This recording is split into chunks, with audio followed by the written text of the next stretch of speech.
December 3rd, 2013. Guys, this video came about kind of strange, and I'm going to show it to you.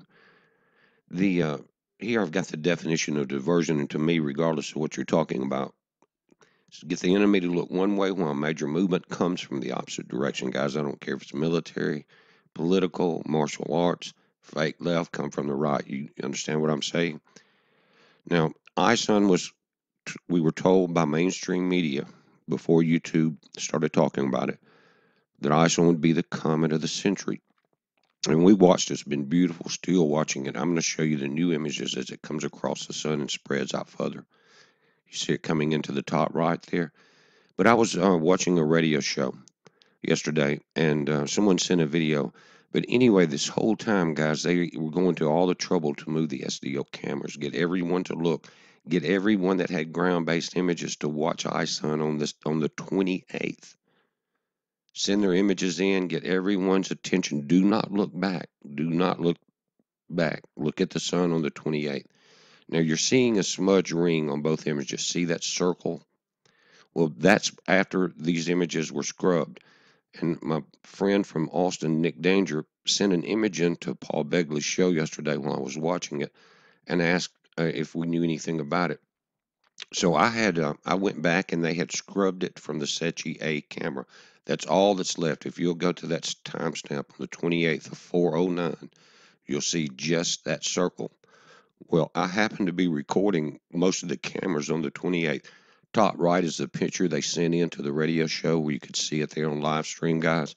And at first I wasn't sure because it was so grainy just watching it, through a couple of levels there. But I matched it up in dates. And this is what it looked like before it was washed. Now, the entire world was looking to the right on this exact time. You see the tail of ISON going in here in the large picture, inky under it. Okay, the whole focus of the entire world was the opposite direction. Well, I checked this thing out. And again, I was recording it on the other cameras on that day. Most people were. And before they got back to the SETI HI-1A camera, I went back and I got about 4 clips.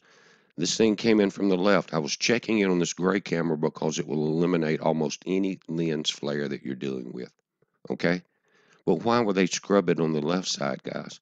This object, don't know how big it is, came in from the left. They knew the timing it was coming in. They knew to get everyone's attention towards the sun. Comet ISON was coming in perfect opportunity. We're still watching it. I'm still watching it. These are all enhanced images that I did. Guys, and when the solar flare came across this thing, the shadow of it even changed. Look at this. See how the flare came across ISON's tail? You see that? And then the object completely changed. The top darkened just like the top of the image, and the light from the solar flare lit up the bottom of it. Now, I analyzed it, sent it back in, and Paul was looking at it today on the show. We were talking about it, called in just for a moment. Here's ISON coming into the top right, guys. This is a day later.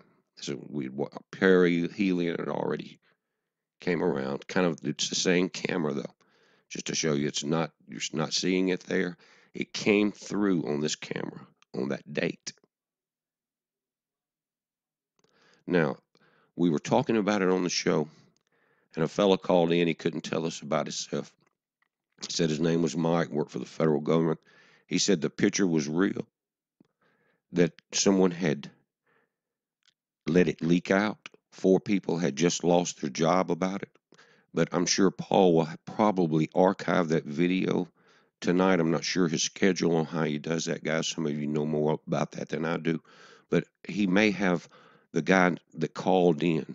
It's not me. I mean, there was several hundred people on the radio show at that time that heard him call and say the images are real. And guys, I couldn't get them to blend out or to create any type of anything that looked like a lens flare. Now, a couple of things here. You got a small asteroid out to the top left as we're looking at ISON coming in. Now, I want you to notice something about ISON here. Is that I'm going to bring it up and I'm going to do a still shot, but it almost appears to be turning. In other words, it looks like a fan from the side. It's actually a cone, looking at the bottom of it, and there's a shadow on the left side, and it appears to be turning somewhat. That could be natural because of the way the camera's turning, and Ison is actually should be going in a straight line now.